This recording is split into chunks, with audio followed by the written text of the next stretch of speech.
हमारे व्यस्त जीवन में ईश्वर की आवाज़। अगर महिलाओं में सबसे सुंदर महिला, विदुषी, समझदार और ईश्वरीय अनुभव में सबसे धनी महिला कोई हुई है, जिसने अपने अनुभव को लिख डाला है, वह है अबीला की सन तेरेसा, जिसका आज हम त्यौहार मनाते हैं।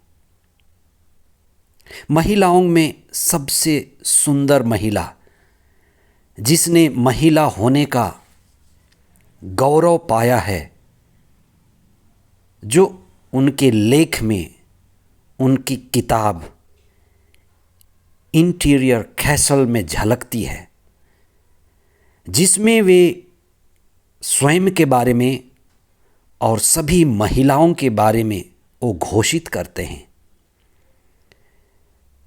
कि आप महाराजा की गद्दी हैं।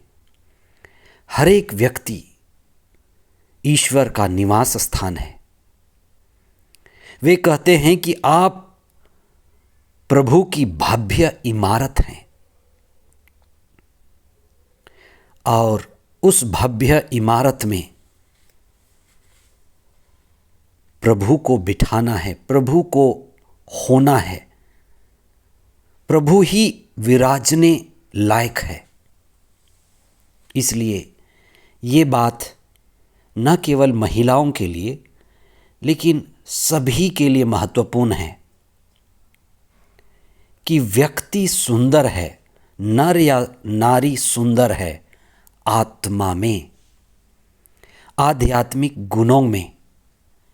और जिस तरह से उन्होंने आध्यात्म की व्याख्या की है और आध्यात्मिक ऊंचाई पाई है, जिसमें उन्होंने आत्मा के गुणों का जिक्र किया है कि किस तरह से व्यक्ति अपनी चेतना में ऊंचा उठ सकता है, प्रेम में, शांति में, पवित्रता में, सत्य में,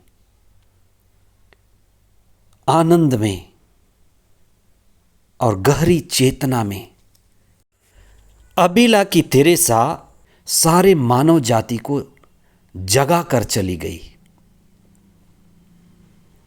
आज हम उनका त्यौहार मनाते हैं। हम उनके द्वारा विशेष प्रार्थना करें कि हमें विवेक मिले, प्रज्ञा मिले और हम प्रज्ञा के अनुसार जीवन बिताएं। 15 अक्टूबर 2025, 28वां सामान्य सप्ताह, बुधवार। पहला पाठ रोमियों के नाम संत पौलुस का पत्र, अध्याय 2, पद संख्याएं 1 से 11 तक, और संत लूकस का सुसमाचार, अध्याय 11, पद संख्याएं 42 से 46 तक।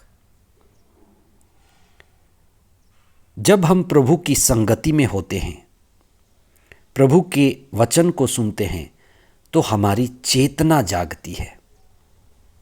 और जब हमारी चेतना जागती है तो हमारे जीवन में प्रकाश आता है और हमारे जीवन का स्तर बदलता है। अबीला की तेरेसा अत्यधिक विदुषी महिला थी। उनके अनुसार नारी की श्रृंगार आत्मा में है, चेतना में है। इसलिए सभी मानव को और विशेष करके नारियों को उन्होंने जगाया और चुनौती दी कि हम आत्मा को जगाएं, केंद्र में सत्य को रखें, सत्य के साथी और संगी बने, प्रार्थना के द्वारा सतत ईश्वर मिलन का अनुभव बढ़ाएं। हम इस दुनिया में इसलिए हैं कि हम ईश्वर की इच्छा पूरी करें, हर हालत में सत्य के प्रति समर्पित रहें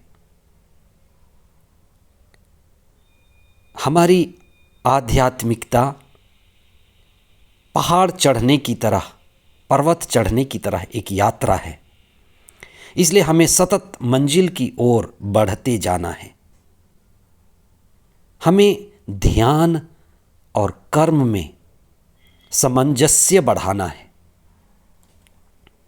आज के पहले पाठ में संत पौलुस रोमियों से कहते हैं कि सभी होश में जीवन बिताएं। बेहोश होकर यहूदी और गैर यहूदी दोनों ही गलत चुनाव किए और पाप की दशा में जीवन बिताए। प्रभु उन्हें क्षमा करता है, प्रभु हमें क्षमा करता है और हमें फिर से चुनाव करने की क्षमता देता है। प्रभु चाहता है कि हम प्रभु को ही चुने, सत्य में स्थापित हों और प्रभु की महिमा में बढ़ें। हम प्रभु की महिमा में ऊपर उठने के लिए और महिमा मंडित होने के लिए बुलाए गए। आज के सुसमाचार में प्रभु ईसा अपने समय के लोगों को धिक्कारते हैं कि धर्म में अधर्म का प्रवेश हुआ है। कैसे धर्म में अधर्म आ जाता है? जब धर्म में चेतना चली जाती है, बेहोशी आ जाती है, तो धर्म अधर्म में बढ़ता है। जब धर्म में प्रेम नहीं रहता, दया, करुणा, क्षमा नहीं रहती, तो सिर्फ कर्मकांड बच जाते हैं, अधर्म की ओर हम बढ़ते हैं। जब धर्म में आत्मा नहीं है, सत्य केंद्रित नहीं है, तब धर्म मर जाता है, अधर्म के नाम पर कर्मकांड बच जाता है। जब धर्म में सिर्फ नियम बच जाते हैं और सेवा मर जाती है, भला काम नहीं होता, तो ऐसे हालत में हमारे पास सिर्फ मरा हुआ धर्म बच जाता है। आज आपको परखना है कि क्या जो धर्म मैं मानता हूँ, जिस धर्म के मार्ग पर मैं चलता हूँ, वो जीवित है या मरा है। हम चिंतन करें। हमारे धर्म में सुधार की ज़रूरत है, परिवर्तन की ज़रूरत है। इसलिए मुझे और आप सभी को धर्म के मार्ग पर बढ़ना है, तो प्रभु के योग में बढ़ना है, भोग से बचना है। कई बार हम धर्म में गिरावट देखते हैं, अधर्म बढ़ता है। इसलिए हम चेतनापूर्वक जीवन बिताएं, अपने जीवन का निरीक्षण करें और आगे बढ़ें। आमीन।